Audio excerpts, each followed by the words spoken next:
prazer para mim estar na coordenação dessa noite, que terá como tema a mística cristã na contemporaneidade, com a professora Maria Clara Bingamer, que é da PUC, Rio de Janeiro. Ela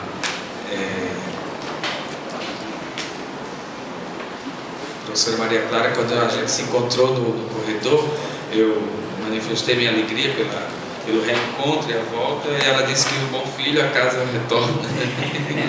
Então, Maria Clara é nossa irmã de trabalhos e é parceira, companheira da universidade, da teologia na Universidade Católica. Já esteve aqui em vários outros eventos, semanas como estas ou como outras, e quase que dispensaria a apresentação. Ela é uma teóloga, trabalha como teóloga sistemática, tem uma ampla produção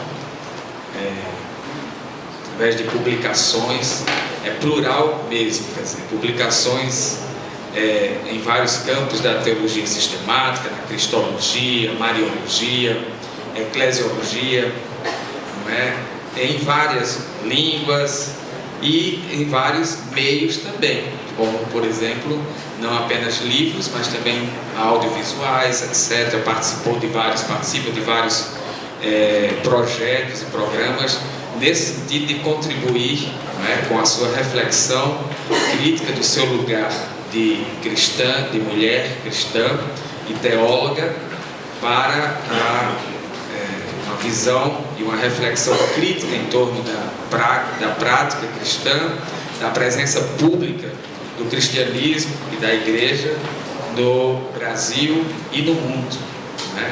Só para ilustrar, quer dizer, tudo isso aqui não vou poder recitar, muitas das obras. A professora Maria Clara tem um blog, pode chamar assim, uma página, o blog daqui, o blogueiro daqui é o Gil, então a professora Maria Clara tem uma página na internet que é muito fácil de acessar. Se você coloca Maria Clara Bingamer, logo tem acesso à página, tem até possibilidade de comunicação direta, e onde tem todo esse perfil, onde pode ter acesso a esse perfil da sua produtividade, do seu trabalho teológico no Brasil e no mundo. Por exemplo, estou vendo aqui uma das últimas publicações da professora Maria Clara, é Bem e Mal em Guimarães Rosa, pela editora UAB, em 2009, mas deve ter muitas outras. Escreveu sobre Trindade, como já disse, cristologia, mariologia, etc. E esse tema da mística lhe é muito caro. Quem a conhece de outros momentos, de outros encontros, sabe o quanto ela pode contribuir bem e puxar, e aguçar a nossa, não apenas nossa curiosidade, mas o nosso gosto de aprofundamento. Então, Maria Clara, gostaria de, em nome da Universidade Católica e do curso de Teologia, do Centro de Teologia e Ciências Humanas, ela é minha homóloga na PUC Rio, porque está também na direção do Centro de Teologia e Ciências Humanas da PUC Rio, e nós ficamos muito felizes com sua presença, também por conta do aprofundamento, das possibilidades de aprofundamento das nossas parcerias. Ontem nós tivemos aqui o lançamento do Humanitas Unicap, que envolve uma parceria com a Universidade do Vale do Rio dos Sinos, que é também dos jesuítas, lá no Rio Grande do Sul. Mas nós temos várias coisas em andamento com a teologia da PUC Rio, e a professora Maria Clara é fundamental nessa interlocução e para projetos futuros de apoio a essa nossa nova realidade, quer dizer, do nosso curso de Teologia à tarde. A gente conta muito com vocês e gostaria de, em nome do padre Pedro Rubens, que é o reitor do nosso Unicap, apresentar as boas-vindas, e ele pede também que apresente as desculpas por não estar aqui nesse momento lhe prestigiando é que hoje nós temos o jubileu do nosso madrigal, que é o madrigal da Universidade Católica, e está tendo uma apresentação, mas é fora desse mesmo horário, e ele, na condição de reitor, devia também estar por lá. Mas sinta-se bem-vinda e agradecida também pelo Padre Pedro Nunes. Então, feitas essas introduções, eu passo a palavra para Maria Clara, que é quem a gente veio escutar hoje à noite.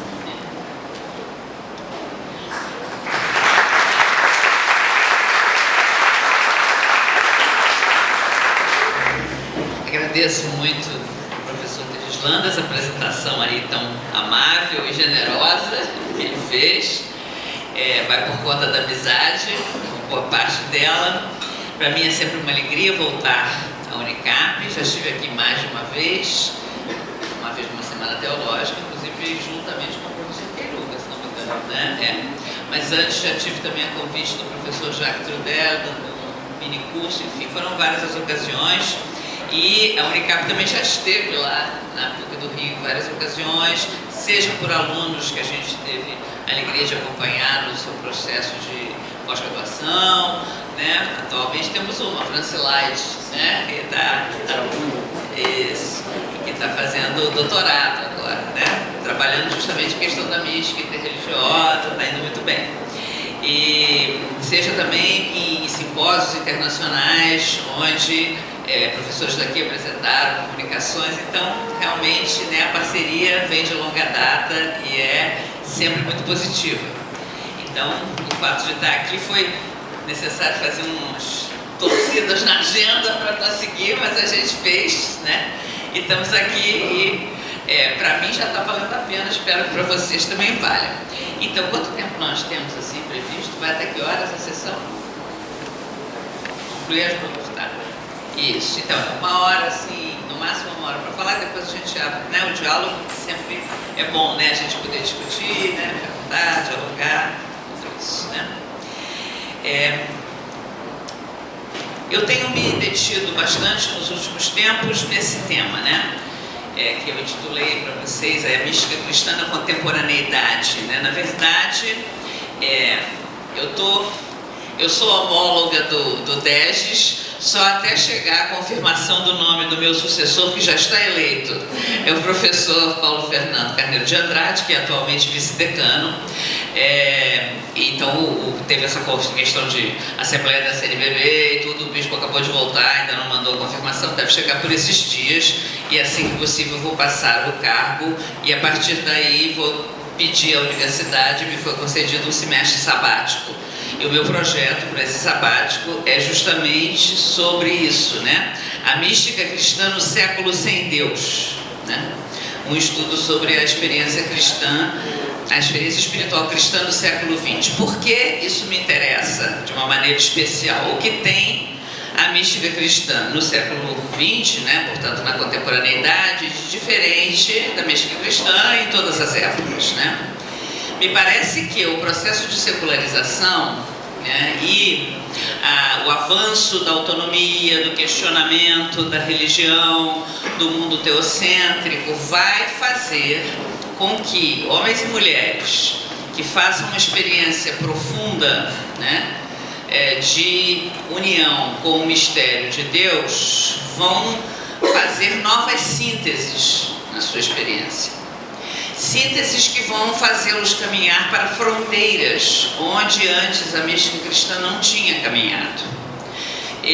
Essas fronteiras são as fronteiras da própria instituição, né? Então, os místicos, quando a gente pensa em místicos cristãos, pensa São João da Cruz, Santa Teresa d'Ávila, são frades carmelitas, né? Frades e freiras carmelitas viviam dentro de conventos, né? E vários outros, São Francisco, quer dizer, São Francisco já é meio original, mas acabou fundando a sua ordem. Santo Inácio, também mesma coisa, né?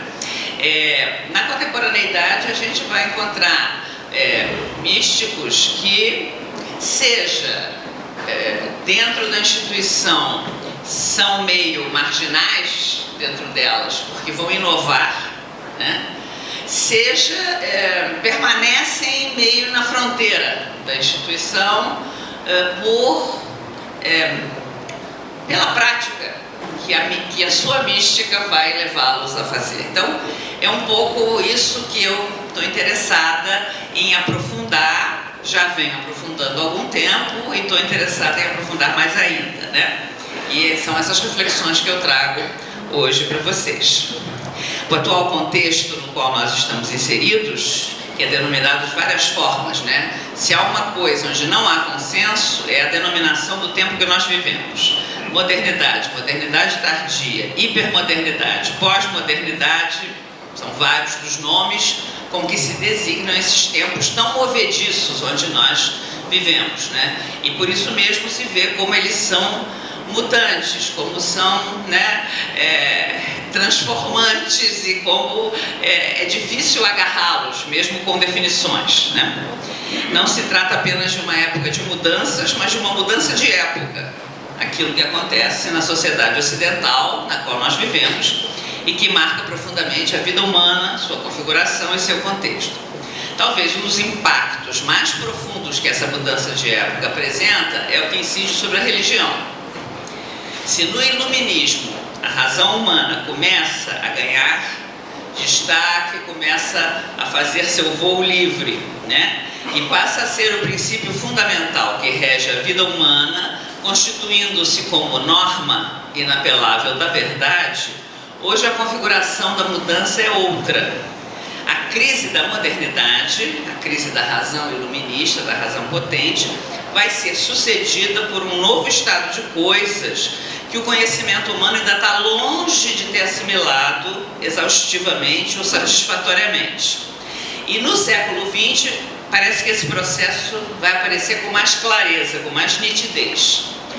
A religião sofre as consequências da nova visão de mundo que a modernidade apresenta em primeiro lugar. E depois vai sofrer as consequências que a novidade que a pós-modernidade ou hipermodernidade traz também apresenta.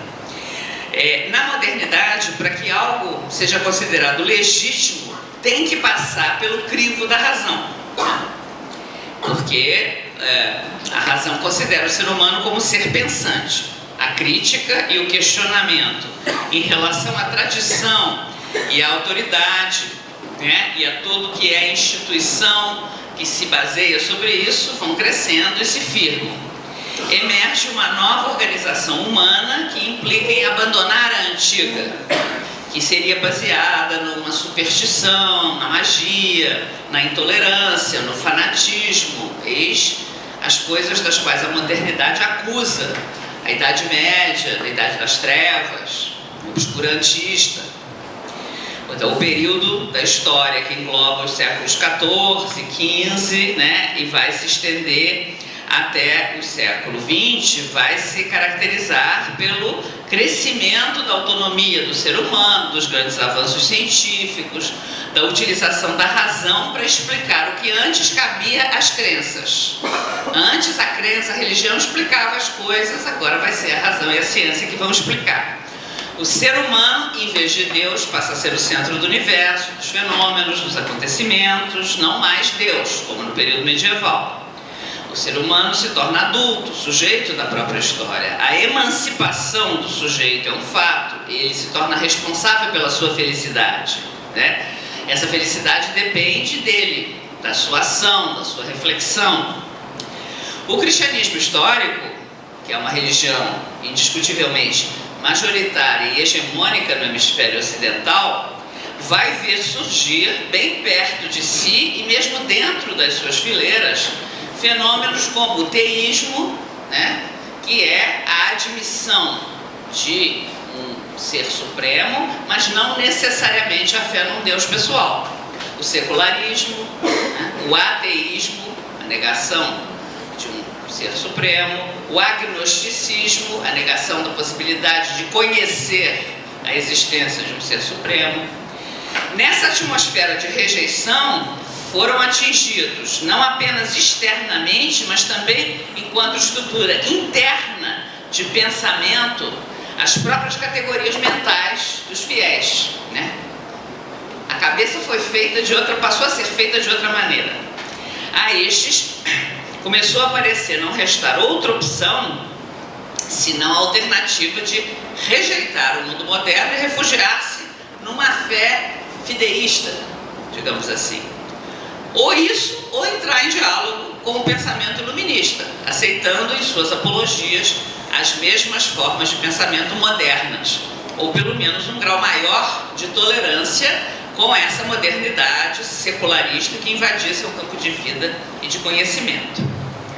Porém, né, as profecias dos grandes astros da modernidade, chamados por Paul Ricoeur os mestres da suspeita, de que a religião era só questão de tempo, ia ser banida do horizonte humano, não se cumpriram, né?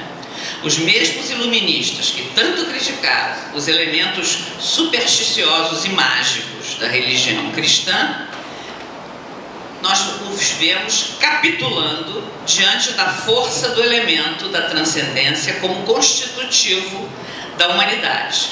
E nós os vemos buscando outro modelo de Deus e de religião, mas de acordo com a visão mecanicista de um mundo físico tecnicamente perfeito, que provinha das novas ciências.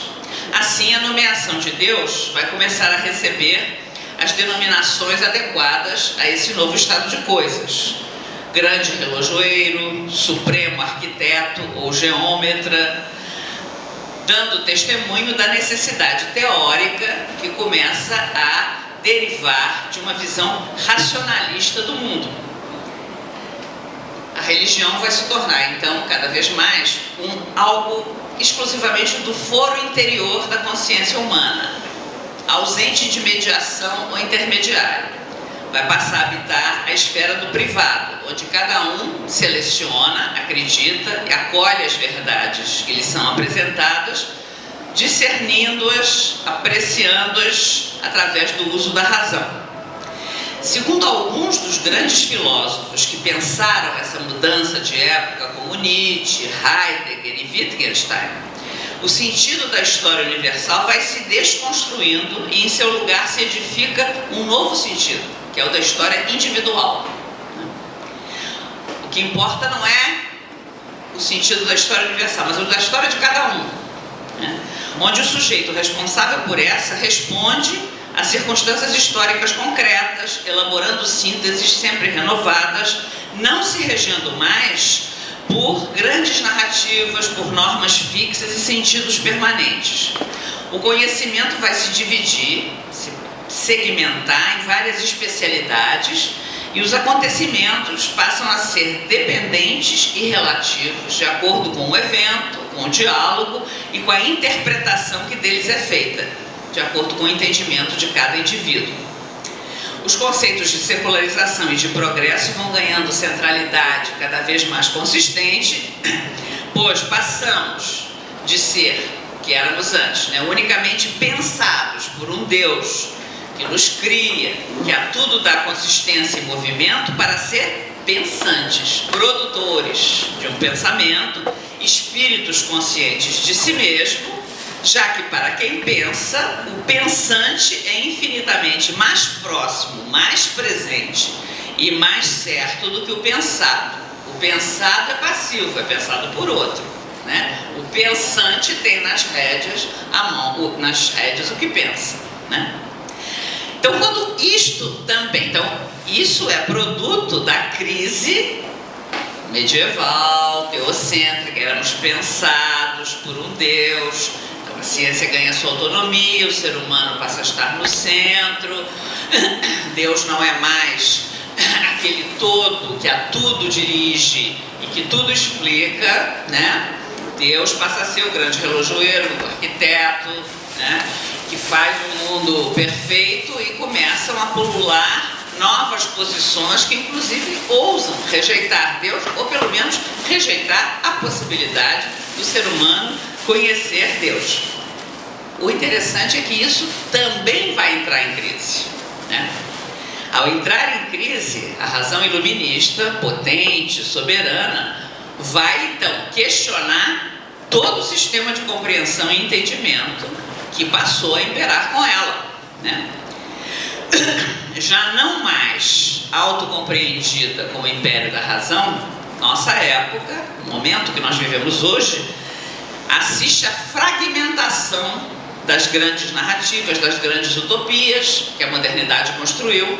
Por exemplo, a utopia socialista, nós vimos, eu vi, né, na televisão, aquela que chamávamos cortina de ferro, fronteira por onde as pessoas tinham que passar. Me lembro na revista O Cruzeiro, que os mais jovens nem sabem que existiu, mas minha avó me mostrava, tá?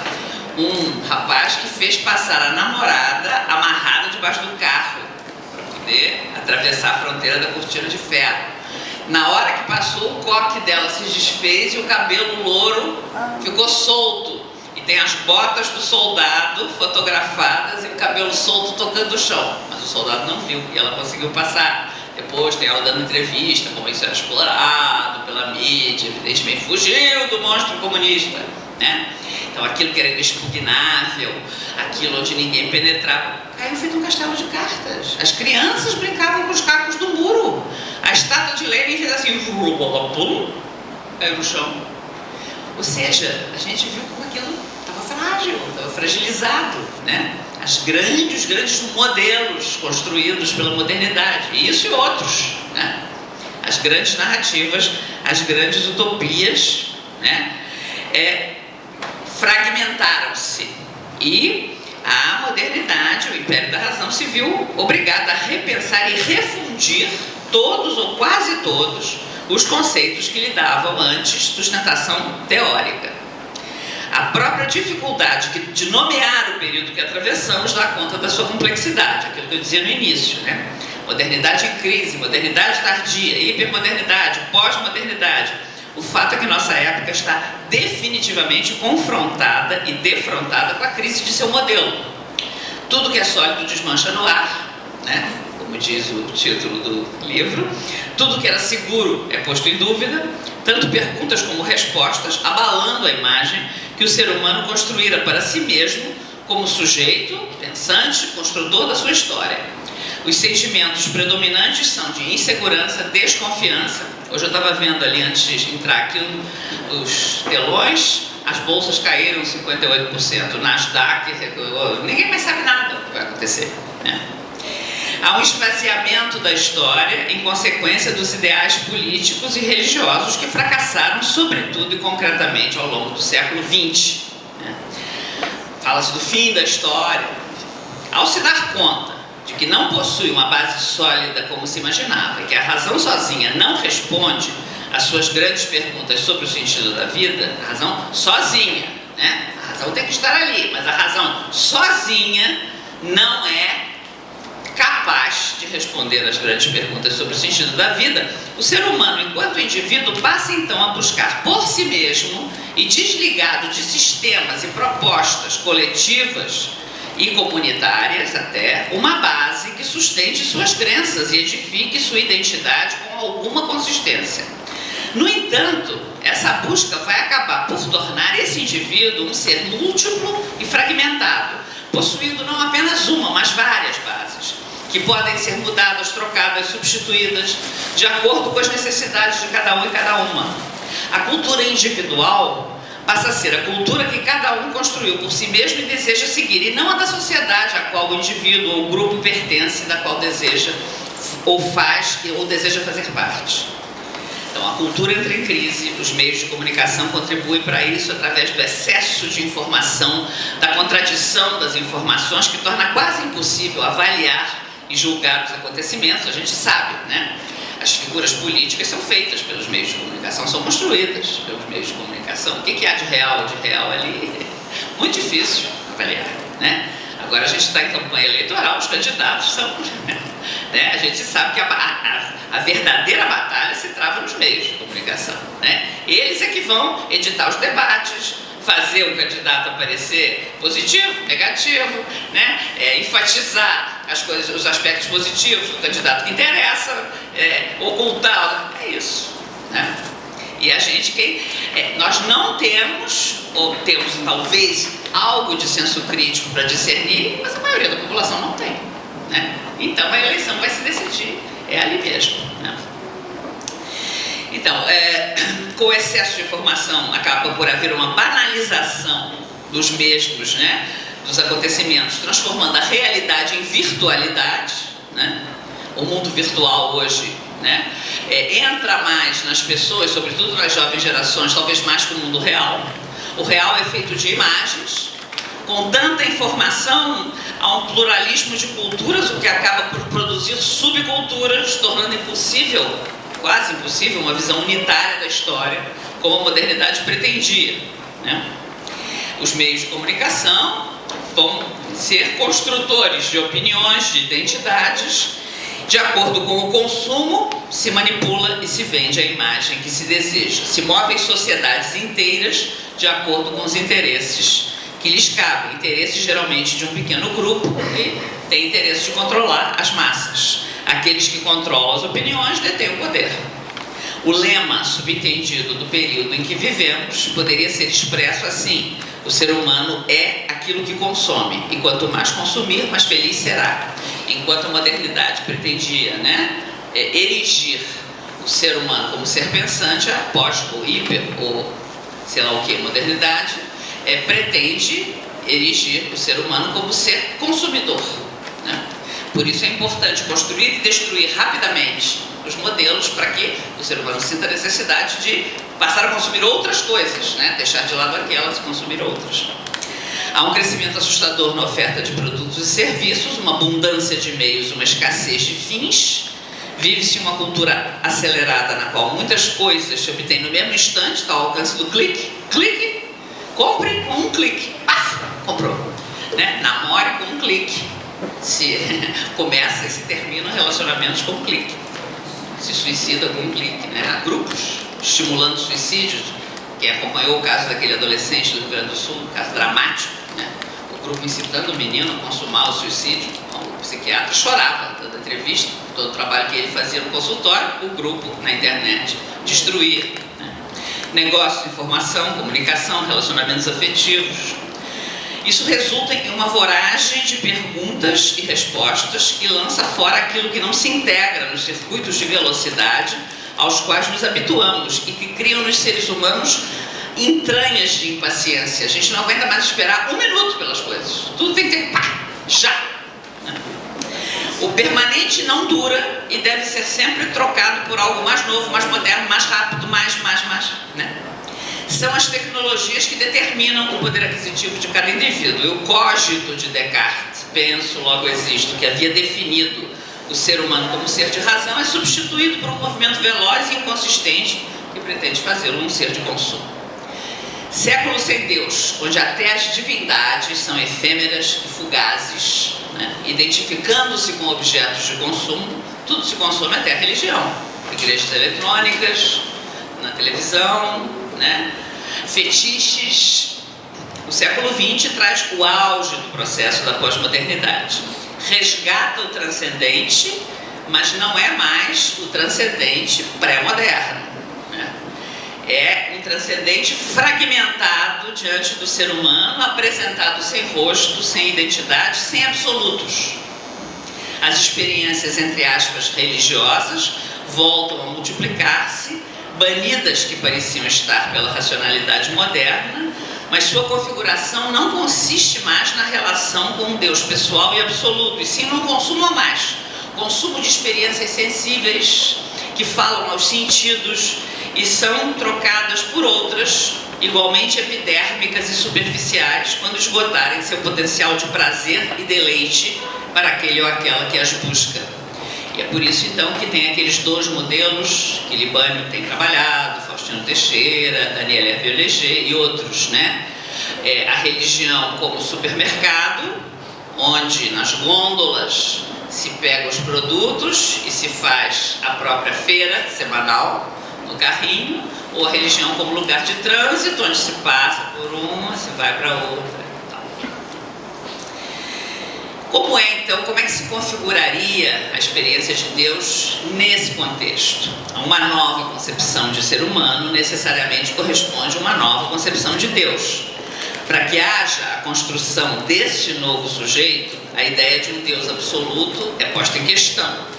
Na modernidade isso já acontece, porque a razão exige uma ruptura com a ideia de um Deus absoluto que dá sentido a tudo que é intraterreno. Então a razão ocupa o lugar de Deus. E a Revolução Francesa faz isso concretamente, né? Coloca a deusa razão diante, né, dos olhos da humanidade. Vemos que na modernidade o mundo foi reduzido, de uma certa maneira, a enunciados científicos, onde a razão se adapta aos fatos sem procurar transcendê-los. Porém, ao retirar Deus do referencial da humanidade, das sociedades, o homem moderno passa a procurar algo que ocupe um lugar que ficou vazio. E quem ocupa esse lugar é ele mesmo, é o próprio ser humano, como ser pensante que para tudo é ponto de referência. O ser humano vai ser, então, a origem, o centro, o termo final da transcendência ou da religião, ou chame-se lá como quiser. Deus vai passar a ser um produto humano, porque é a condição humana que dá origem à religião. Negando Deus, restitui-se ao homem os atributos dos quais ele mesmo se havia despojado, projetando-os inconscientemente no ser imaginário, como é a crítica de Feuerbach. Restitui-se a infinitude da subjetividade humana àquela que antes negara reconhecê-la em si mesmo. No entanto, nesse ser humano moderno, ainda se identificam ideais que possuem estreita ligação com os conteúdos referentes à fé e à religião, tais como o compromisso, a responsabilidade, a consciência ética, são valores muito presentes ainda na modernidade, né? Há a rejeição das normas morais e das definições dogmáticas, mas há uma extrema valorização de tudo aquilo que o ser humano é capaz de fazer, da sua dignidade. Toda a luta pelos direitos humanos, por exemplo, é moderna, devedora da modernidade. O ser humano vê com muito otimismo, né, a oportunidade de se tornar protagonista da própria história, não mais mero espectador. Isso é positivo. Na pós-modernidade é diferente o processo. Há um retorno, em parte, do referencial a Deus, mas em outras perspectivas. Diversos fetiches e ídolos vão dividir o protagonismo com o ser humano, né? A perspectiva de tais referenciais é individual. Cada um escolhe como, onde, quando, por que deve seguir um caminho religioso de acordo com seu desejo e necessidade. A visão de Deus e do próprio ser humano é privatizada. Por trás de uma atitude tranquilizadora e segura, o homem pós-moderno se refugia num fanatismo de nova configuração, canonizando e divinizando não mais os ideais modernos, mas coisas imediatas que pode possuir e consumir. Às vezes coisas que a gente fica estarrecido, como pessoas letradas, né? Duende, fada. Eu não estou brincando, não. Pessoas universitárias, de nível universitário. Uma vez eu dava carona para uma aluna, né? E no Rio de Janeiro agora arrefeceu um pouco, mas teve uma época que a Xuxa falava, era lei na televisão, né? A Xuxa tinha mania do duende. Porque o duende pulou na cama, porque o duende me disse, porque o duende... Isso para as criancinhas faz um bem danado à cabeça e, pelo visto, para os adultos também. Aí passou um carro com aquele plástico. Eu acredito em duende. Eu comentei com essa aluna. Uma moça brilhante, fez 2 faculdades. Falava várias línguas. Eu disse, eu tenho uma raiva desse negócio. Cada vez que passa isso, eu acredito em duende. Ela me olhou e disse, você não acredita nos espíritos da floresta? Isso não é possível. Isso... Fora, sim, engenheiros, pós-graduados que não saem de casa na sexta-feira 13, por aí vamos, né? Então, está mais perto da gente do que a gente pensa, né? Nós temos um professor na PUC, o Padre Joel, ele agora, ele é coordenador de pastoral da diocese, então está muito mais no palácio do que... Mas ele foi pároco da Barra. A Barra da Tijuca é uma cidade dentro da cidade, né? Porque ali na Barra tem de tudo. Bom, ele diz que não havia um dia que ele não fosse convocado em algum condomínio daqueles que tem milhões de apartamentos, e a dona de casa, uma senhora de classe média alta, dizia: não, chamei o senhor para tirar o Cosme Damião da menina, senão ela não sai de trás do fogão. Ele dizia: o quê? E via a filha da dona da casa atrás do fogão, e esperava que ele fizesse, sei lá que ritual, para tirar o Cosme Damião da menina, uma moça que frequentava a paróquia, se dizia católica, ou seja, um fuzuê, uma bagunça impressionante, né? E bom, teve um batizado, e a Xuxa era paroquiana dele, morava ali nas imediações da paróquia. E teve um batizado e a Xuxa era madrinha. Bom, foi uma mão de obra, porque ele exigia o negócio das 3 palestras, ela veio para parlamentar, se não podia eximir das velhas, ele disse que não. Bom, finalmente ela pediu se não podia, porque se ela viesse ia ser um mundo de gente, ele até concordou, ia ser um inferno, né? Cada vez que ela viesse para assistir as palestras, ia ser aquele monte de gente, então ele particularmente deu. Bom, no dia do batizado vieram ônibus para ver a Xuxa, e depois ela rezou diante de uma imagem de Nossa Senhora. Ele teve que tirar a imagem da igreja, porque, bom, era de dia, de peregrinação, feito Aparecida, não por causa de Nossa Senhora, evidentemente, né? Mas por causa da Xuxa, que rezou diante da imagem de Nossa Senhora. Quer dizer, são fetiches que a mídia constrói e que é misturado, faz uma amálgama esquisito lá com a religião, e aí vira um novo ídolo, um novo fetiche, né?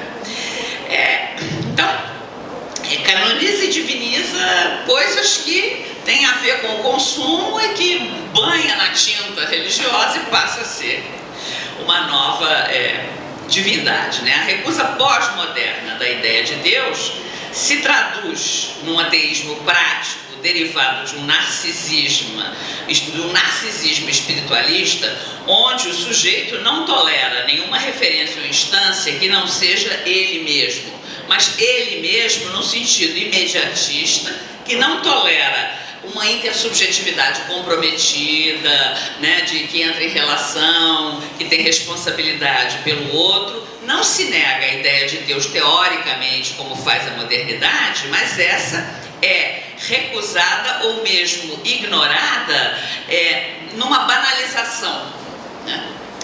Ao enfraquecer-se, então, essa ideia de Deus que é banalizada, se enfraquece também a ideia de ser humano, a ideia de homem, né? Ao se romper a relação com Deus, o homem vai se reduzir à insignificância de uma humanidade desorientada em meio a uma nebulosa plural e anódina. Passa a ser um ser sem referências ao passado, sem iniciativas presentes, sem perspectivas de futuro. Um ser que não tem uma identidade clara, concreta, mas várias, né? As quais não o definem por completo, já que este escolhe apenas uma ou outra característica dessas várias identidades e as combina entre si, né? Ao negar essa identidade, o ser humano vai perdendo suas referências e passa a ser mais um ser entre tantos outros, manipulável, coisificado, mediante teorias mais ou menos científicas, né? Mais ou menos científicas, porque o mais tem são livros assim, que pretendem ser de ajuda, mas que não sei se ajudam muito, autoajuda, que misturam coisas científicas com coisas da imaginação, né? Que mudam constantemente. Visto apenas em seu âmbito biológico, tratado como um mero objeto, reduzido ao âmbito do relativismo moral, onde os juízos são meramente subjetivos, o ser humano vai ficando então cada vez mais fragmentado, definido apenas por suas particularidades, perde sua capacidade de dar sentido às coisas e, sobretudo, de encontrar um sentido transcendente nas mesmas, né? Denominado como indivíduo ao invés de pessoa, porque a pessoa é responsável, é livre, decide. O indivíduo dá o sabor, né? Não se autocompreende a partir da alteridade, da responsabilidade pelo outro, mas utiliza as coisas de acordo com suas necessidades, suas expectativas, de forma volátil. A volatilidade talvez seja a categoria que melhor define, né? Rápida, inconsistente. Um conjunto de reações biológicas e psicológicas sem referência a um transcendente, a Deus. É apenas um indivíduo, né, não aberto à comunicação com o outro, não é um ser de autotranscendência, como Rahner define o ser humano, né? Então, as relações estabelecidas por esse sujeito pós-moderno, como ele mesmo, é rápida, passageira.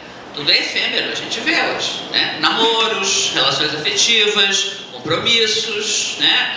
Entradas na vida religiosa, no seminário, coisas que são para sempre, não são mais para sempre. Nada mais é para sempre, né? Então, namorou 5 anos, casou, 1 mês e meio depois, está separado. Como? Não tinha nada a ver. Não tinha nada a ver. Mas como não tinha nada a ver?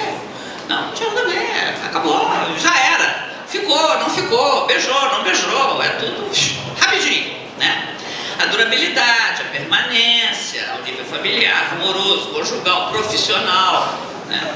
Assim também acontece com o relacionamento com Deus, que é buscado, quer dizer, o religioso é buscado para satisfazer necessidades imediatas, sensações seduzidas, né? Sensações seduzidas. Algumas propostas de hoje, e mesmo as que se auto-intitulam igrejas, padecem dessa característica. Então, é uma cultura de sensações e direitos. A palavra dever é maldita, né? Responsabilidade também. Uma cultura light, onde a felicidade é alcançada quando se realizam todos os desejos esses que mudam rapidamente. Então, tem que ter a velocidade da bicicleta, que para se manter em pé não pode parar. Mas essa não está ao alcance de todos, e sim daqueles que possuem os meios para alcançá-la, não importa quais sejam. O que é importante são as conquistas individuais, o todo não importa, se o benefício não puder ser visto de forma rápida e imediata pelo indivíduo. Então, é uma crise, a gente acho que, espero que esteja ficando claro, é uma crise generalizada com matizes muito diversos. Por isso aqui, bom, Gianni Vattimo é o que batalhou e cunhou bastante essa característica do pensiero débole, o pensamento fraco, né? Um pensamento forte não tem lugar, não tem cidadania numa cultura assim. Um pensamento fraco, uma virada epistemológica que, devido ao desencanto da razão, que não consegue dizer o que é a realidade, nem mesmo oferecer fundamentos, princípios claros, fortes, né? Prevalece a contingência, o provisório, a descontinuidade. Surge uma nova sensibilidade que prefere o particular, a dispersão, a fragmentação. Do ponto de vista psicológico, o que caracteriza isso é uma perda de sentido, vivida como vazio existencial. Muitas vezes é o caminho aberto para quê? Para a evasão, para as drogas, para o consumismo, para o hedonismo, a gente vê isso, né? Dentro desse panorama, evidentemente, a crise religiosa é inegável, né? Agora, por outro lado, o que eu gostaria de assinalar como positivo é que ainda persiste a busca pelo transcendente. Nem poderia ser de outra maneira, porque o vazio que isso gera é uma coisa tão insuportável que as pessoas continuam desesperadamente buscando algo que dê sentido à sua vida, né? Essa busca convive com o desejo de satisfação pessoal, imediata, e aí é que essas novas propostas entram e ocupam o lugar, porque prometem o quê? Prometem imediato, descarrego imediato, né? Eu quero isso, então toma, né? É uma negociação prometendo trazer aquilo que está sendo desejado imediatamente, né?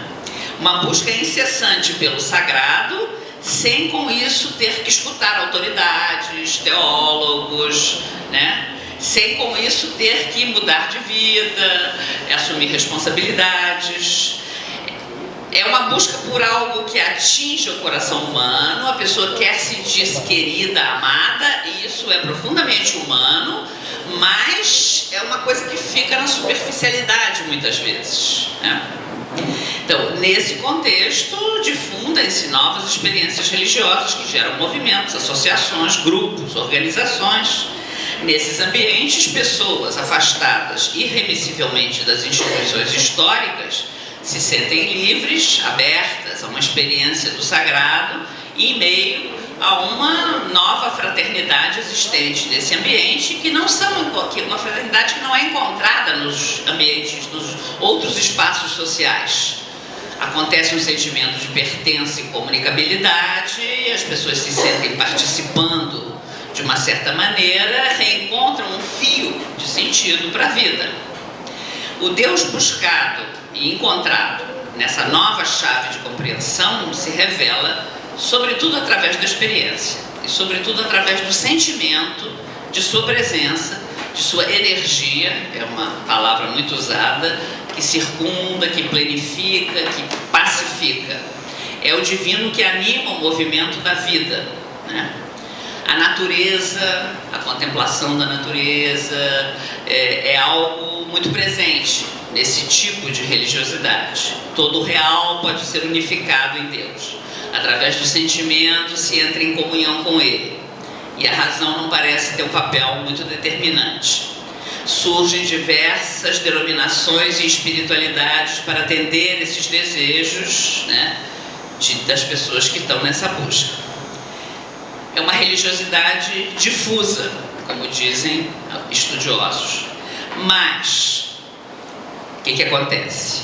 Ao menor sinal de crise, isso balança, né? Há uma debilidade nessa experiência, né? O desejo volta a recrudescer e volta a procurar esse sentido em outro lugar, né? Então se vê que os avanços, as mudanças não conseguiram apagar esse desejo de Deus do coração humano. Essa busca, então, no fundo, não é uma busca por uma religião, e sim uma busca por uma espiritualidade que ofereça um caminho para a experiência, ofereça um leito por onde a água possa correr, algo que dê sentido à vida. Essa busca do homem pós-moderno muitas vezes provoca perplexidade dentro das estruturas eclesiais. Porque se por um lado esse anseio por uma experiência de Deus é um fator positivo, leva o crente a voltar-se para Deus, desenvolver uma fé mais convicta na vida e no cotidiano, essa experiência muitas vezes está desvinculada da norma moral, da verdade dogmática, da pertença institucional. Então essa é a interpelação que habitou muitos corações de homens e mulheres que viveram no século XX e que vivem hoje no século XXI. Devido a mudanças tão profundas ocorridas nesse processo histórico recente, que contou como isso afetou a mística cristã. Enquanto anteriormente os grandes místicos eram pessoas vinculadas à instituição e nem cogitavam em não se vincular, vivendo suas experiências dentro dela, controlados por ela, bem controlados até, acompanhados. Santo Inácio esteve 4 vezes preso pela Inquisição, 4 vezes, né? E mesmo assim, quando fundou a Companhia de Jesus, foi se apresentar ao Papa e entendeu que a companhia devia fazer um voto especial de obediência ao Papa no que dizia respeito às missões. Nunca se compreendeu fora da instituição Igreja Católica. Santa Teresa penou a mão da hierarquia, porque uma mulher, né, a inteligência que tinha e as experiências que tinha, a gente pode bem imaginar o bicho raro que era na sua época, né, andando pela Espanha fora, fundando conventos e tal. Tanto que dizem que suas últimas palavras foram: morro, enfim, filha da igreja. Quer dizer, consegui ficar dentro, não sair.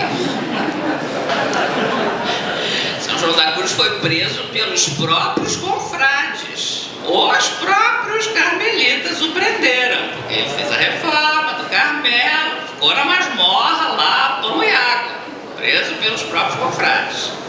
A história dos místicos nunca foi fácil, nunca, né?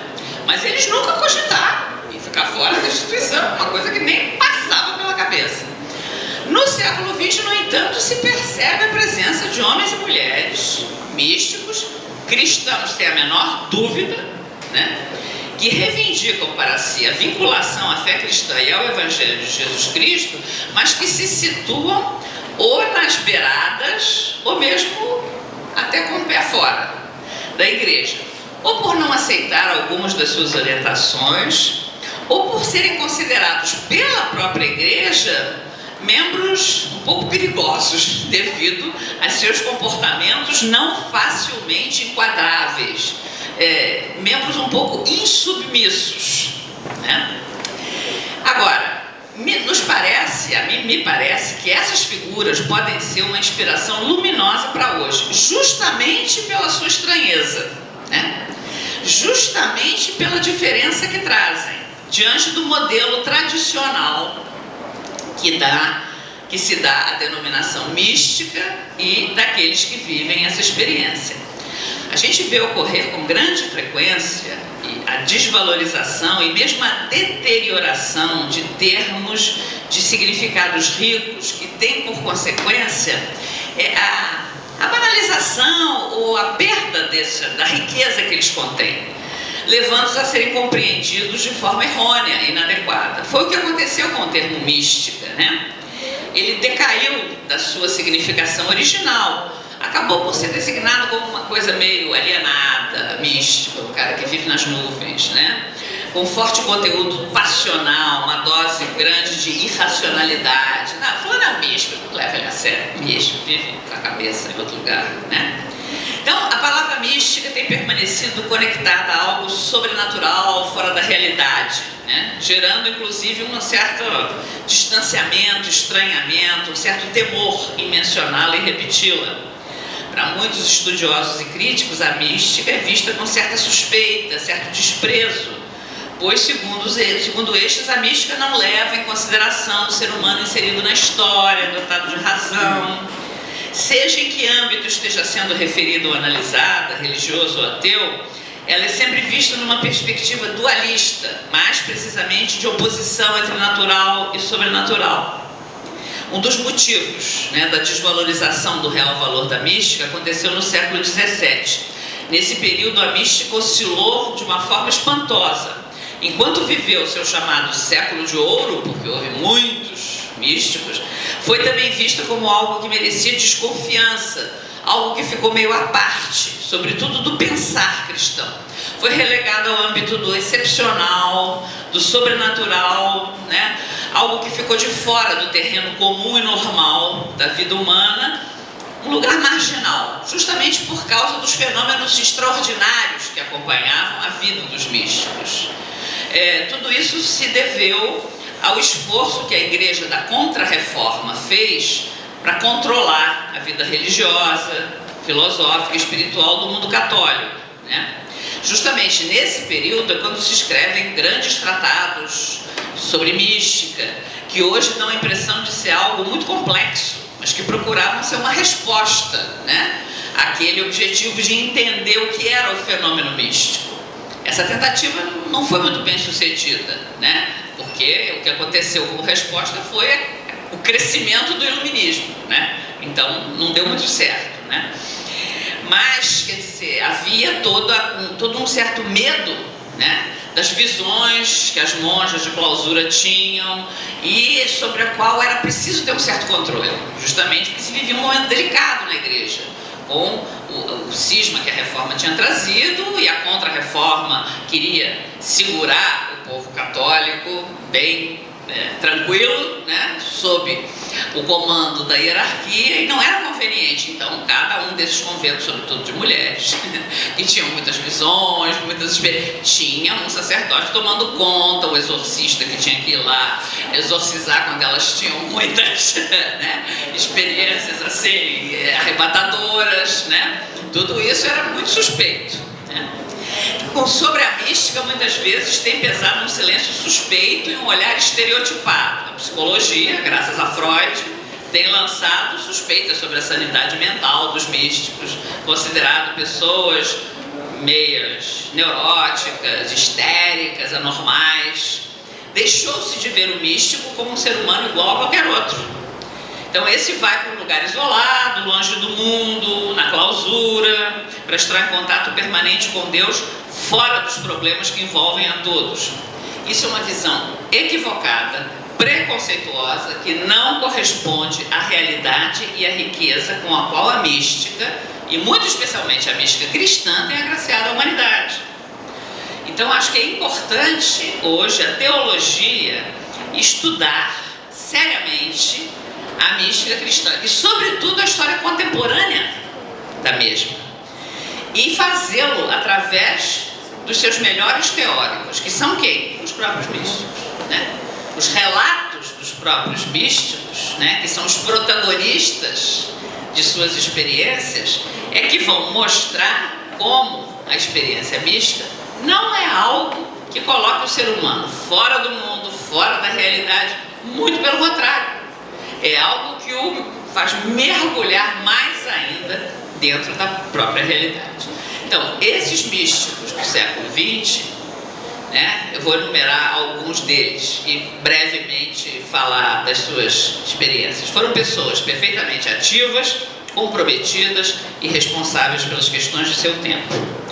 Se encontramos ao longo da história do cristianismo grandes figuras que são religiosos e monges contemplativos, é possível encontrar igualmente, à margem do calendário da igreja e de seus processos de canonização, homens e mulheres que viveram a união com Deus e o compromisso com o mundo de forma extraordinariamente integrada e luminosa.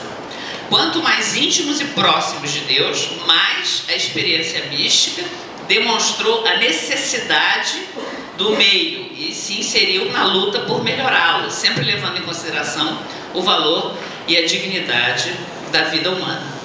Karl Rahner, que é o maior teólogo católico do século XX, disse aquela famosa frase, né? O cristão do futuro ou será um místico ou não será nem cristão. Karl Rahner exprimia aquela que não é tanto uma previsão, mas uma afirmação.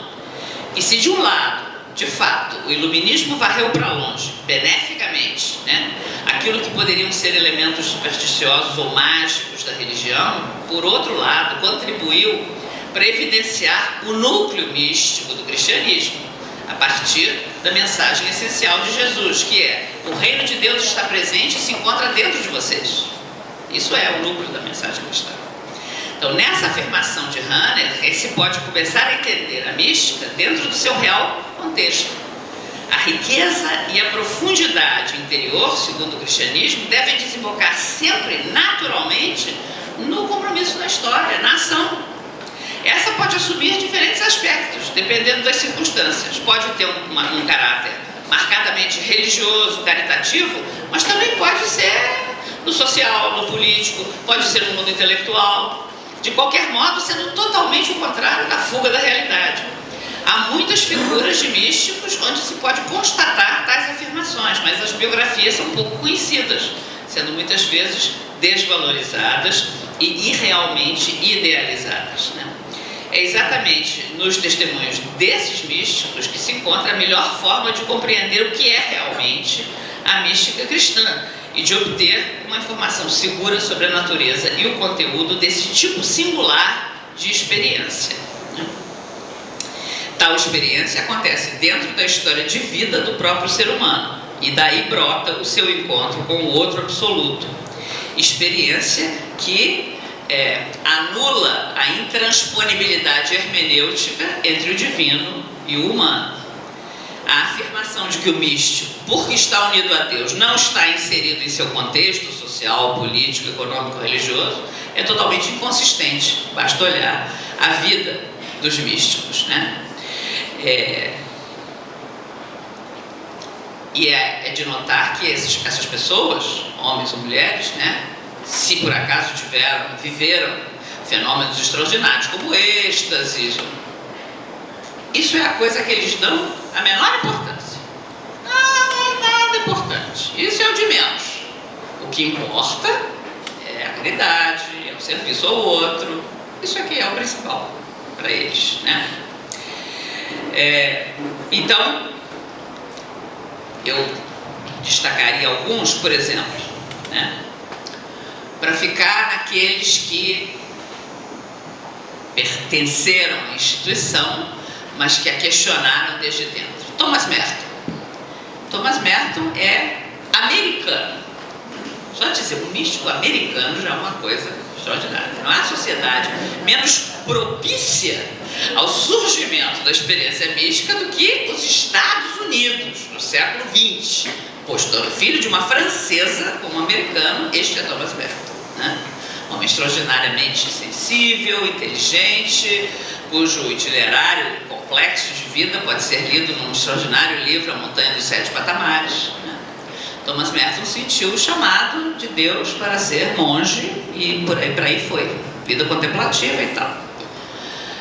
Thomas Merton marcou o dia e o lugar onde sua vida de monge deu uma virada.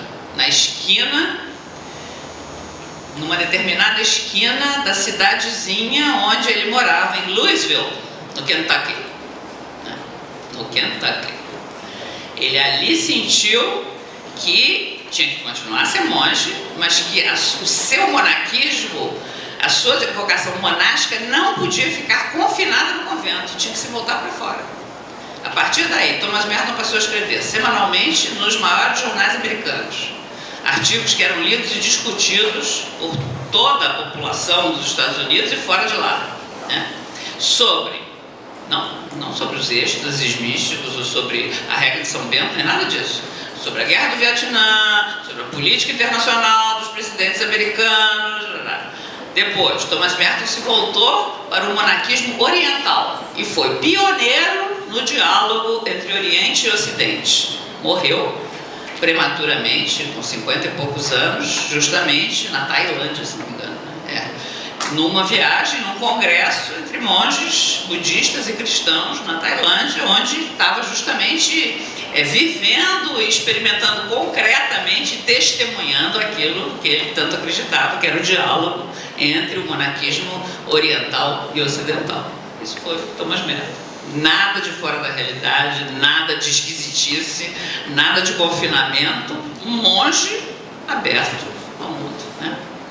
Um outro exemplo, que agora foi beatificado, fiquei impressionada como demorou tanto tempo. Charles de Foucault, oficial francês.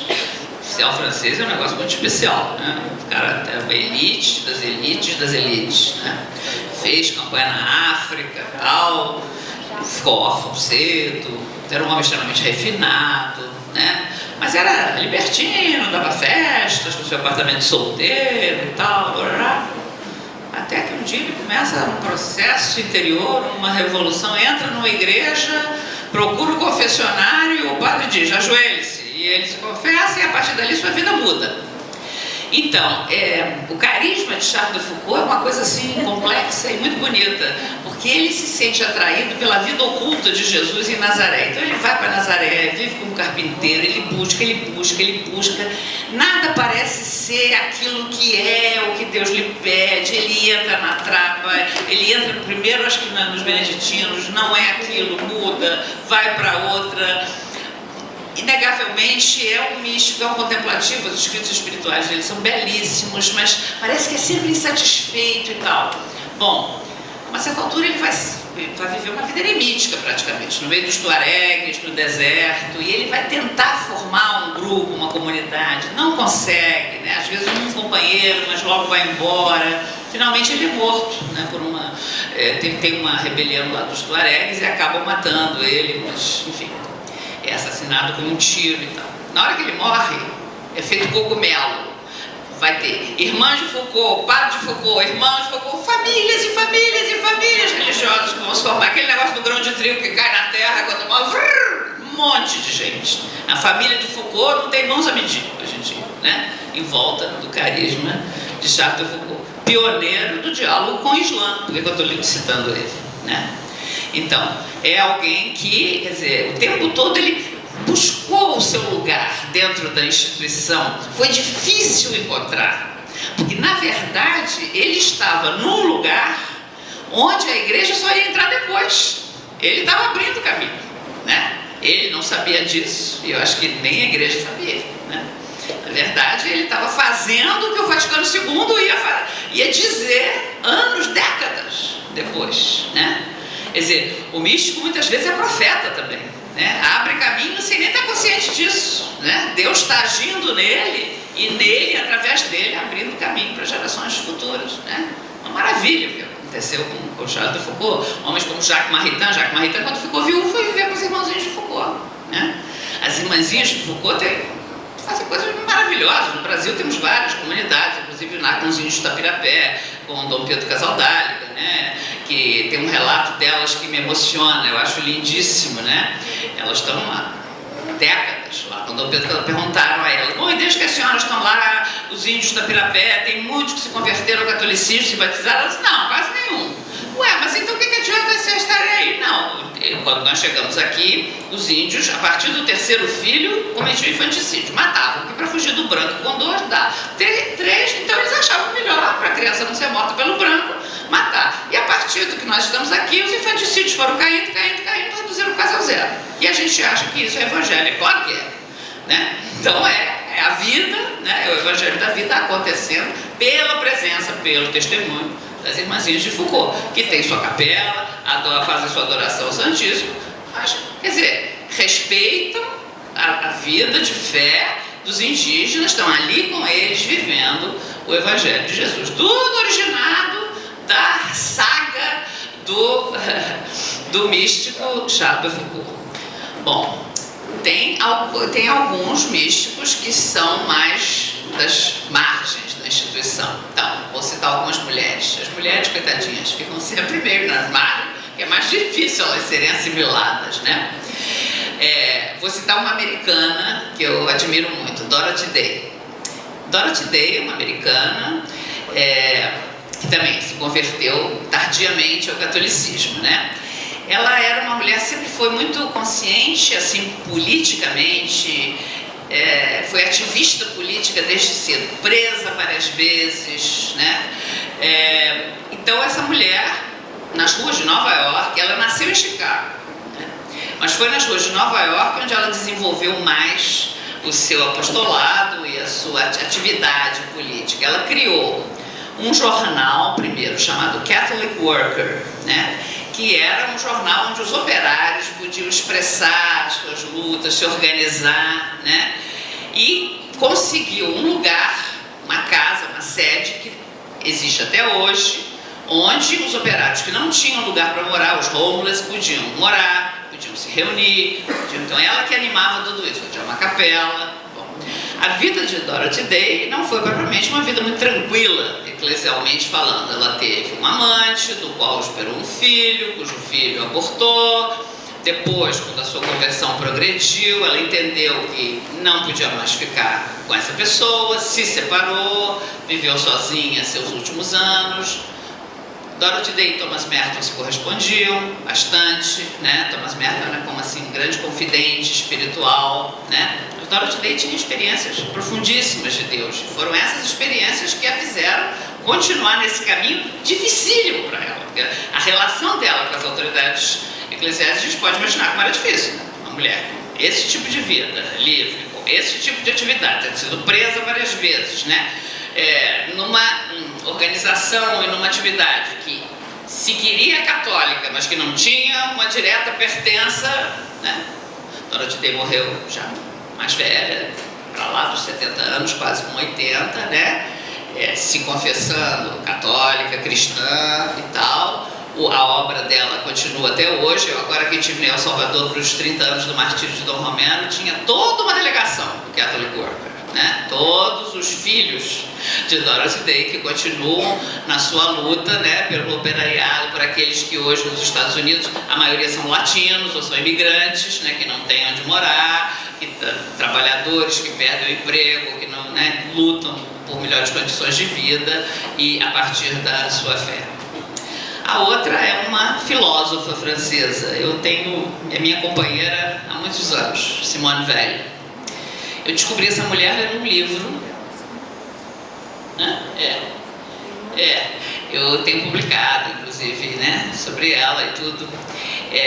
Eu descobri a Simone Weil lendo um livro que a Cléia Bose, que é uma psicóloga paulista, escreveu uma coletânea de textos. Fiquei maravilhada, li aquilo, fui atrás, né? Simone Weil, ela viveu 34 anos, morreu super jovem, né? Desde cedo. Ela tinha um irmão, era ela e o irmão, família de procedência judia, mas agnósticos, judeus agnósticos, né? Do pai médico. Os pais sempre quiseram que os filhos tivessem uma educação esmeradíssima. O irmão era uma inteligência excepcional, um dos maiores matemáticos do século XX. Desde menino se destacou, foi para Princeton, né? E ela se considerava medíocre diante do irmão. Os pais enalteciam a inteligência do irmão.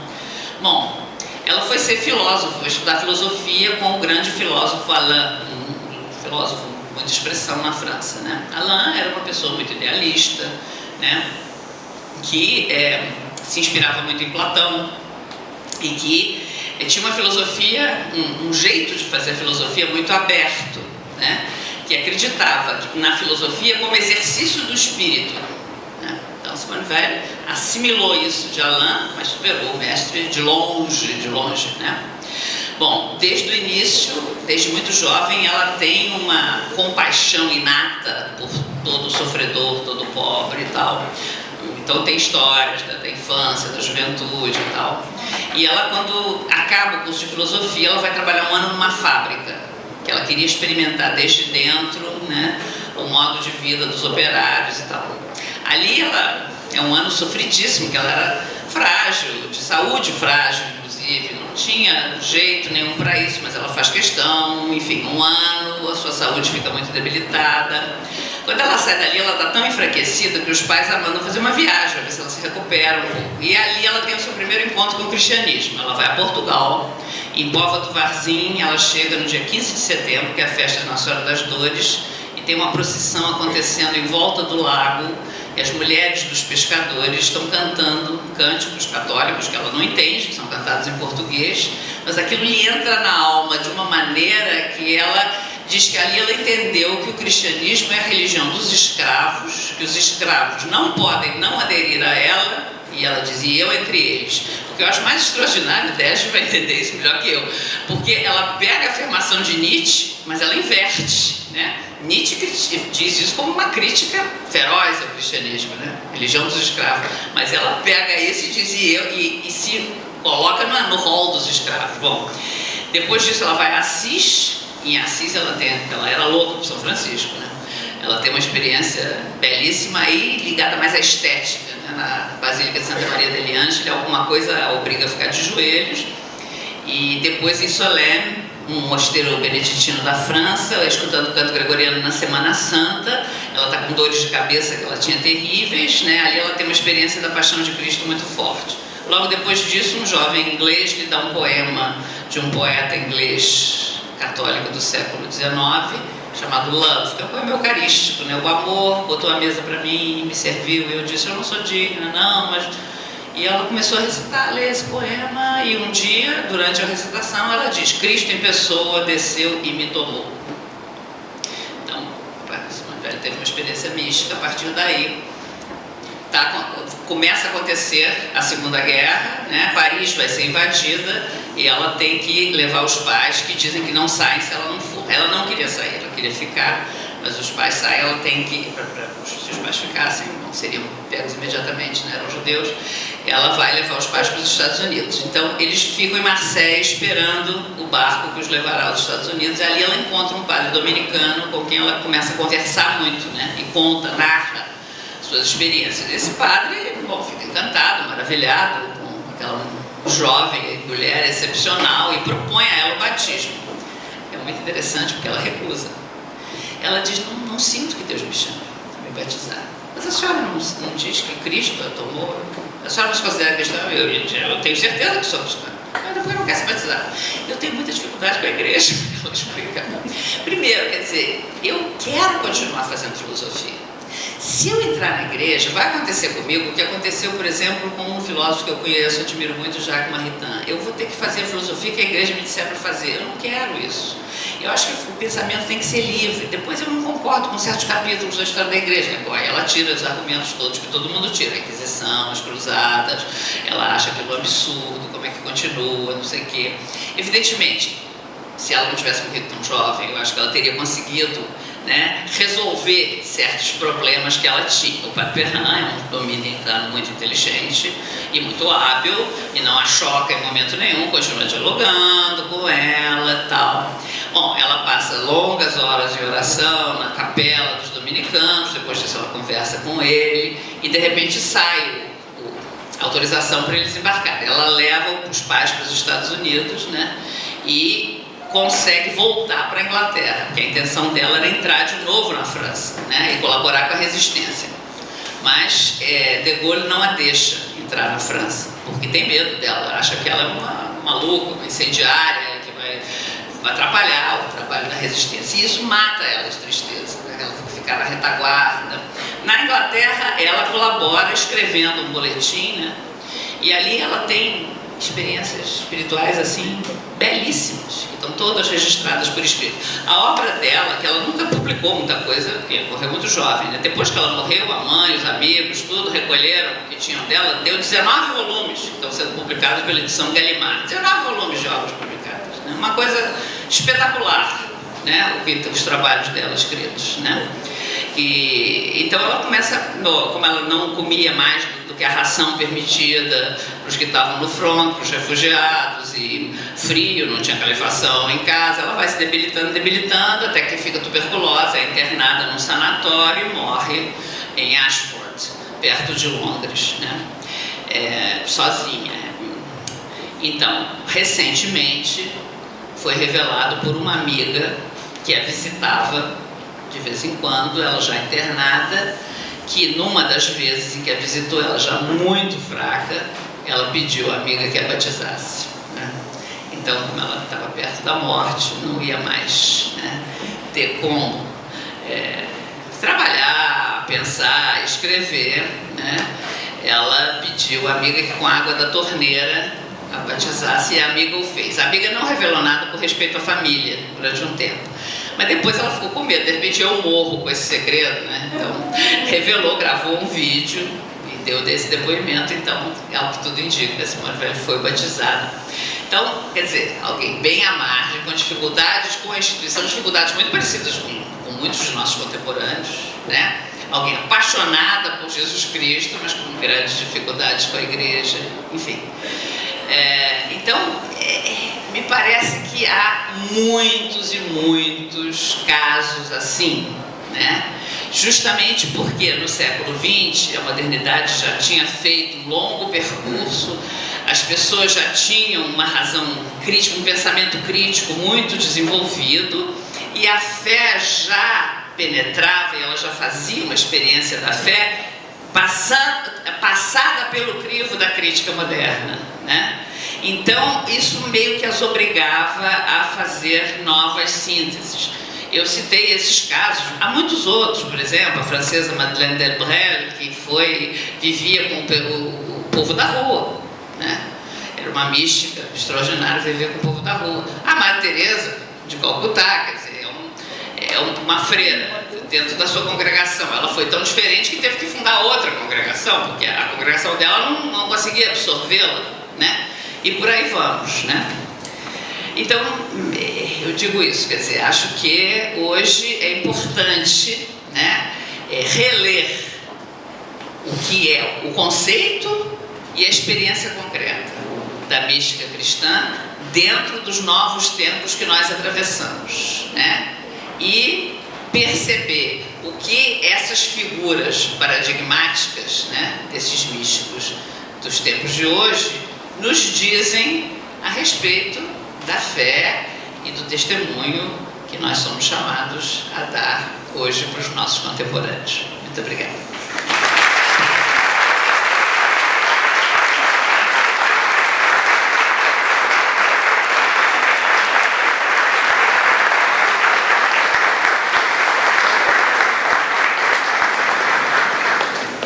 Nós aqui agradecemos, Maria Clara, por essa condução do tempo, do pensamento do Ocidente, e por essa contextualização e horizontes que nos abrem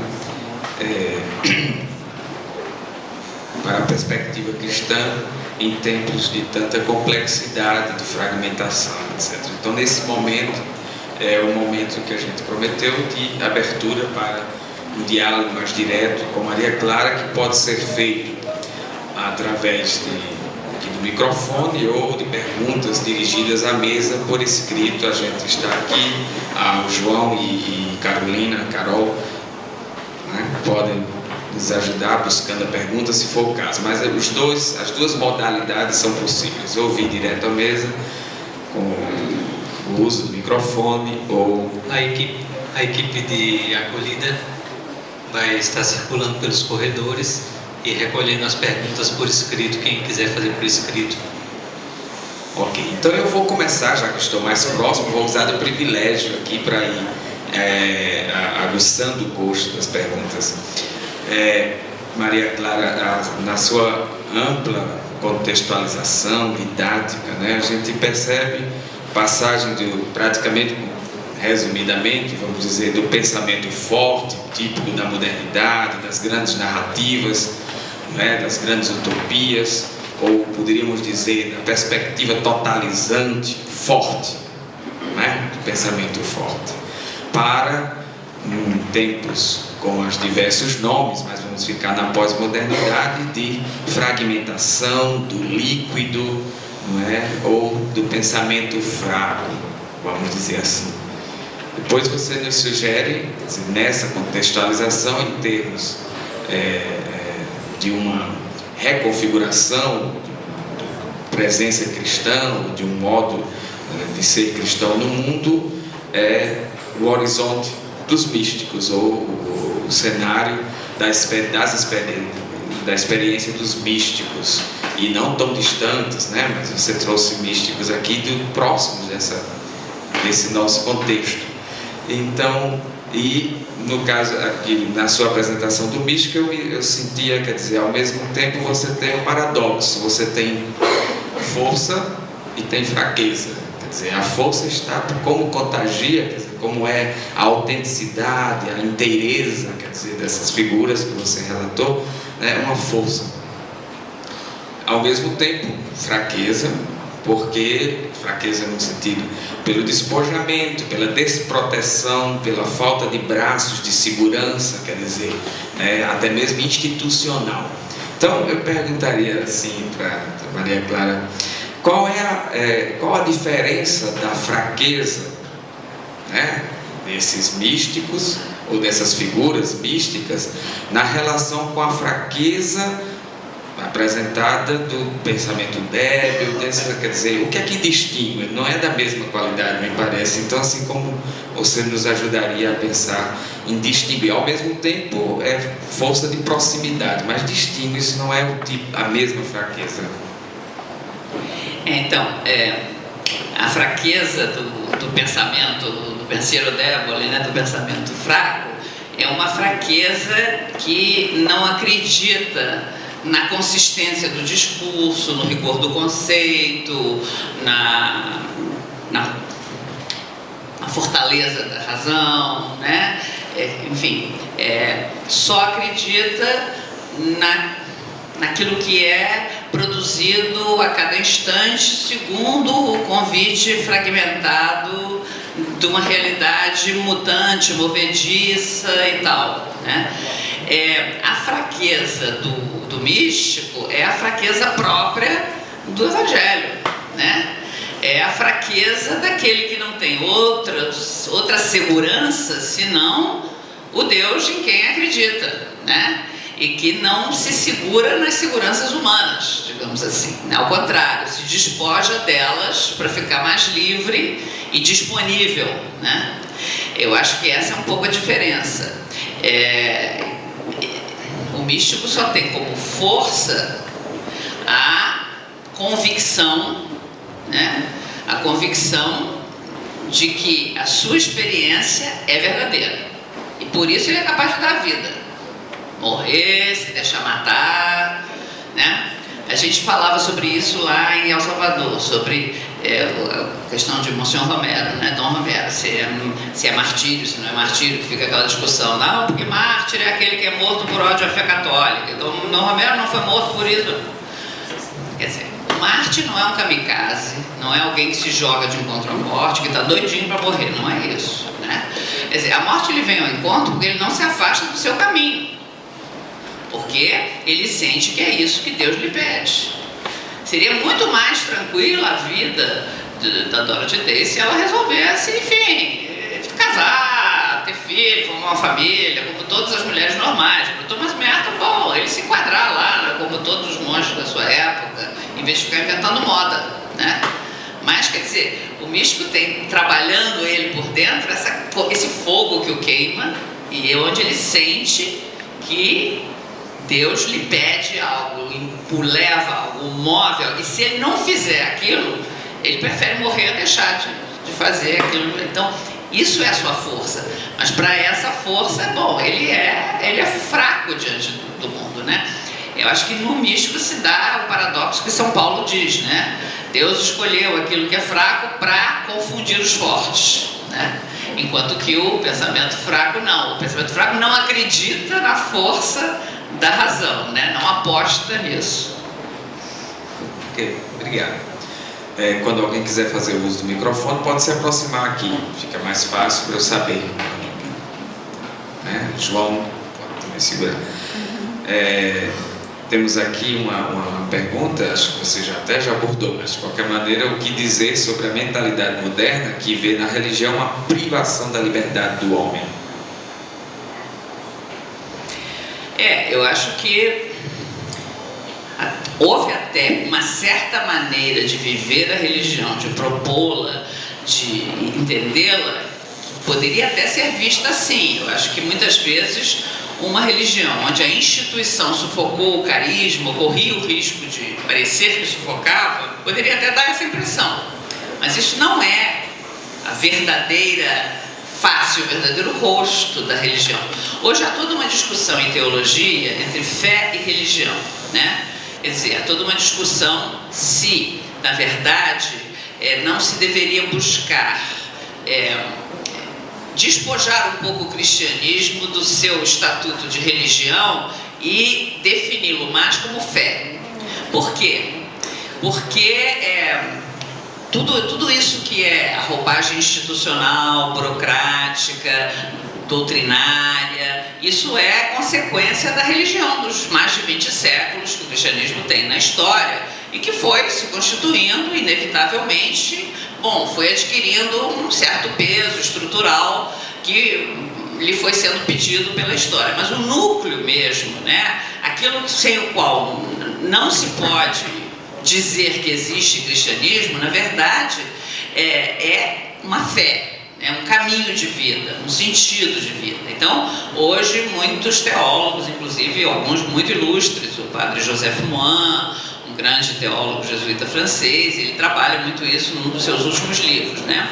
Na verdade, não se pode dizer que Jesus quis fundar uma religião. Não, ele já tinha uma. Jesus era um judeu, né? Ele propõe, na verdade, o resgate do verdadeiro espírito da sua religião, da religião do seu povo, que, no entender dele, tinha se perdido, tinha se deturpado, tinha se conspurcado, né? Ele quer resgatar isso, né? Agora, quer dizer, essa novidade foi tão nova, foi tão impressionante, que não coube dentro da sinagoga, que estava toda ela meio enrijecida por essas deturpações. Então, foi preciso romper com a sinagoga e fundar uma nova religião. Então, o cristianismo foi, mas foram os seguidores de Jesus que fizeram isso. Agora, o cristianismo tem sido chamado, em vários momentos da história, a depurar, né, a sua estrutura religiosa de vários dos seus elementos para reencontrar esse núcleo brilhante, né, e fundamental daquilo que é ele enquanto fé, enquanto caminho de vida, né? E eu acho que cada vez que a gente faz isso, a liberdade humana fica mais, tem mais chance de se expressar, né, e de reencontrar realmente o caminho da experiência profunda de Deus. Okay, tem uma outra questão sobre como fica a espiritualidade católica, romana, popular e carismática, quando a primeira, entendo que no caso a romana e popular, se devota a algum santo, até nativo ou lugar, e a segunda rivaliza com os movimentos neo ou pós-pentecostais, priorizando a emoção pela emoção, em detrimento da busca das autoridades teológicas. Nossa, é uma pergunta enorme. Peraí. Vamos assim desglosá-la, né? Considerando o imediatismo moderno, como fica a espiritualidade católica romana, popular e carismática, né? Quando a primeira se devota a algum santo, então a espiritualidade católica romana, né, dá muita importância ao culto aos santos. É uma riqueza que a gente tem, inclusive uma riqueza que vem desde o catolicismo colonial, né? A gente conhece aquela quadrinha que o Pedro Ribeiro de Oliveira gosta de citar: muito santo, pouco padre, muita reza, pouca missa. O culto aos santos é bem brasileiro desde a época da colônia, né? Algum santo até nativo, ou lugar. E a segunda, rivalizando com os movimentos neo-pós-pentecostais, priorizando a emoção pela emoção, em detrimento da busca às autoridades teológicas. Então, eu acho que a gente tem que preservar aquilo que é a nossa identidade, né? Preservar o Evangelho, preservar aquilo que é uma riqueza nossa. Acho que a devoção à Nossa Senhora, o culto aos santos, é uma riqueza do nosso povo, e isso a gente não pode. Foi uma lição do Vaticano II. Depois do Vaticano II, todo mundo tirou, muitas paróquias tiraram os santos, botaram lá, o povo foi buscar os santos lá atrás da igreja e teve que trazer os santos de volta, né? Eu acho que isso é parte. O que não dá é para fazer com que os santos fiquem mais importantes que Jesus Cristo. Não, aí não é muito bom. Mas isso eu acho que é parte da nossa identidade. Agora, eu acho que é importante fazer com que as nossas igrejas reflitam uma espiritualidade onde se respire fraternidade, acolhida, onde a pessoa não se sinta anônima, perdida, rejeitada. O grande sucesso, me parece, dessas novas propostas é que eles cuidam muito da parte comunitária, porque eles são novos, né?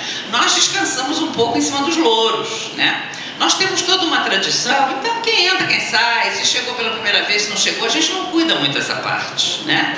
Deixa a igreja fechada durante horas, durante o dia, não cuida muito de tomar nota do nome da pessoa nova que chegou, até porque tem muita gente, né? Eu acho que a gente, se cuidasse mais do afetivo, quem sabe essas novas neo- ou pós-pentecostais atrairiam menos as pessoas. O que as pessoas querem é se sentir olhadas nos olhos, amadas, queridas, chamadas pelo nome, né? Nessa parte, eu acho que nós falhamos um pouco. Ok, então o professor Newton Cabral gostaria de fazer uma pergunta. O professor Newton Cabral é professor de História do mestrado em Ciências da Religião. Obviamente, professora, parabéns pela palestra. Obviamente, a lista de místicos seria enorme, né? Mas eu senti falta de um que eu tive a oportunidade de pesquisar um pouco os escritos dele e encontrei-o ainda quando ele estava recém-chegado ao Recife, ainda residindo no Palácio dos Maninhos, uma noite em que ele estava acordado.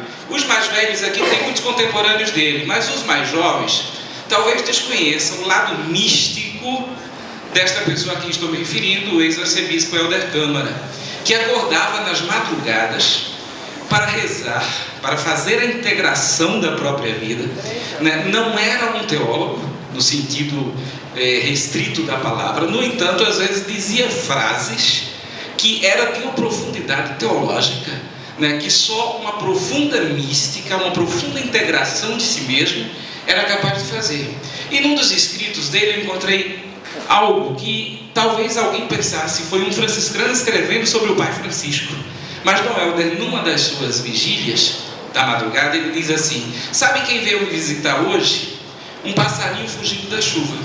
Eu peguei-o na mão, conversei com ele e pedi que ele rezasse, ele cantasse, enquanto eu rezava o breviário, para que juntos louvássemos ao Criador. Aí eu perguntei para o passarinho se ele gostaria de brincar comigo de peão ou de bola de gude, e pedi que antes de voltar para os jardins ele dissesse para outros pássaros, né, que aqui eles iriam encontrar sempre água fresca e alpiste, né? Isso é quando a gente vê a profundidade de um Helder Câmara, né? Eu, sinceramente, a senhora que faz simbolicamente a ponte Rio de Janeiro Recife, né, nessa integração, eu senti falta do nome, pelo menos citado, do Dom Helder, tão presente ainda entre nós, que também fez a ponte Rio de Janeiro Recife.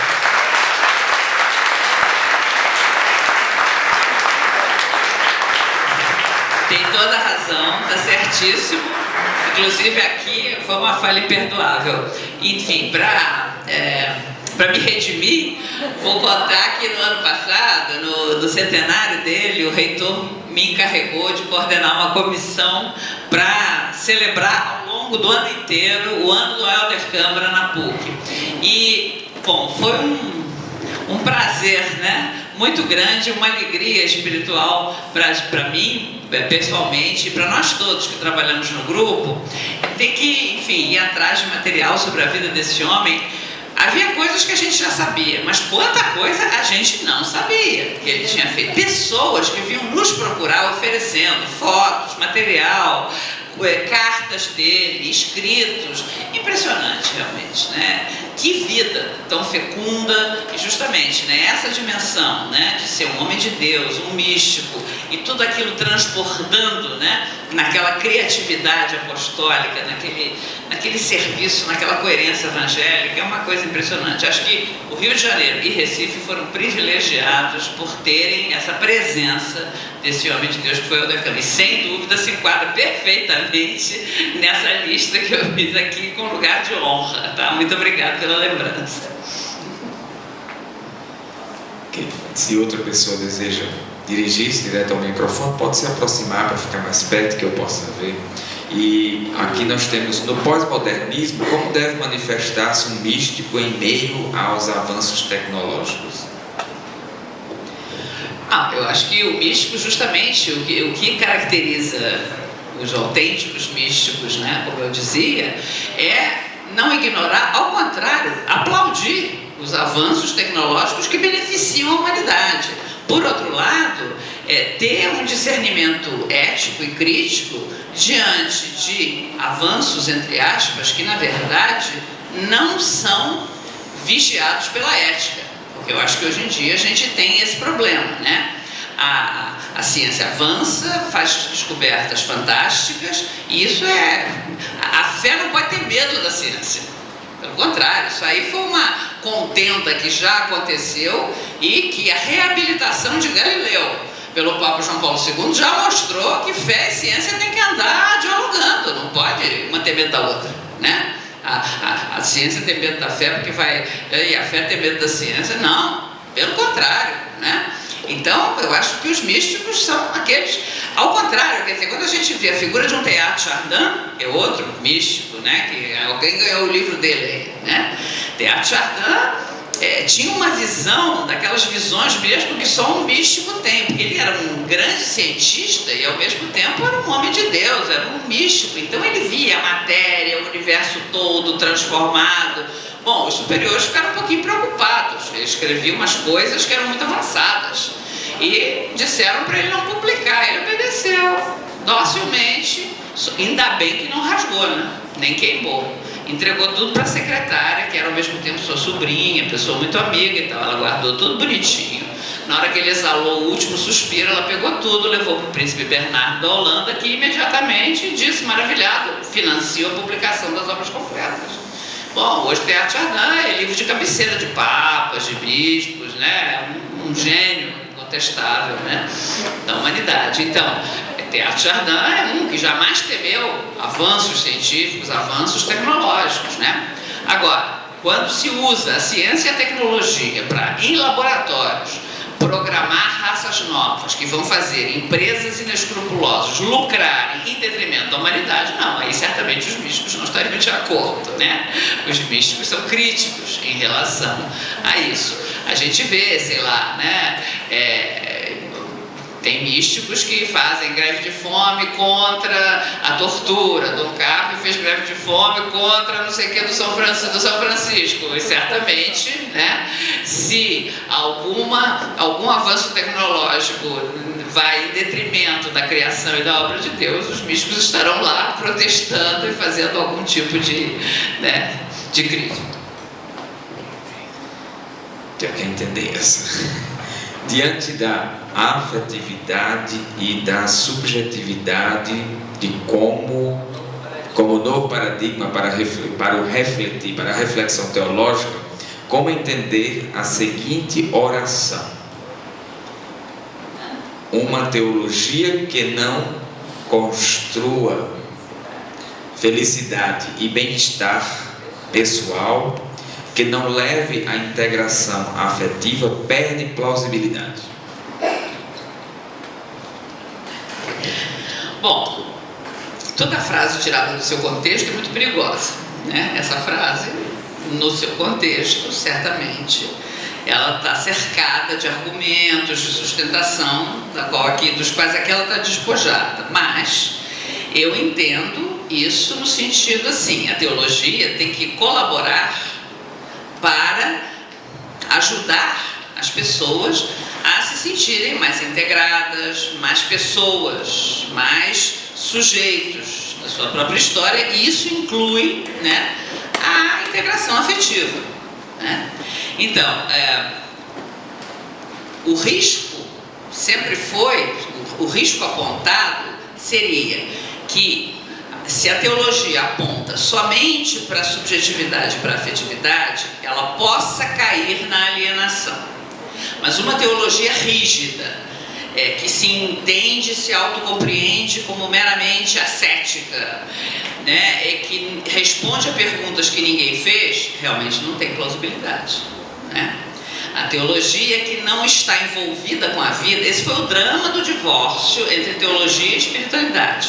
A teologia virou um discurso duro, um discurso meramente conceitual, que não falava mais da vida das pessoas, que não falava mais ao coração das pessoas. E a espiritualidade virou uma série de devoçõezinhas que não tinha vertebração, fez mal às duas, né?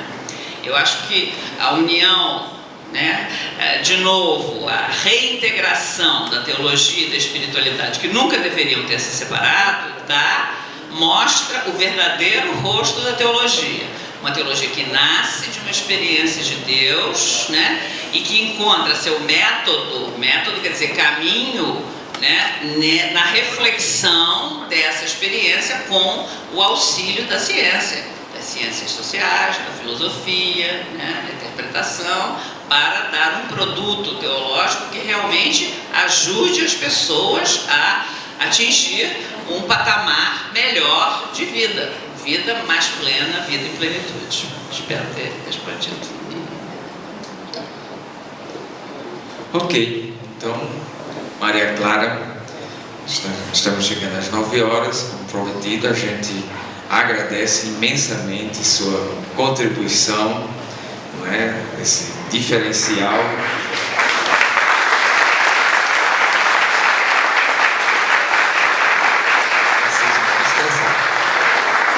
Nos colocando o horizonte de como fermentar a contemporaneidade, ou seja, da mística como perspectiva de fermentação e de inserção, né, cristã na contemporaneidade. Obrigado de coração. E boa noite. Os nossos alunos têm uma palavra ainda a dizer para encerramento. Nós gostaríamos de lembrar a vocês a nossa programação para amanhã. Nós começamos então às 2 horas da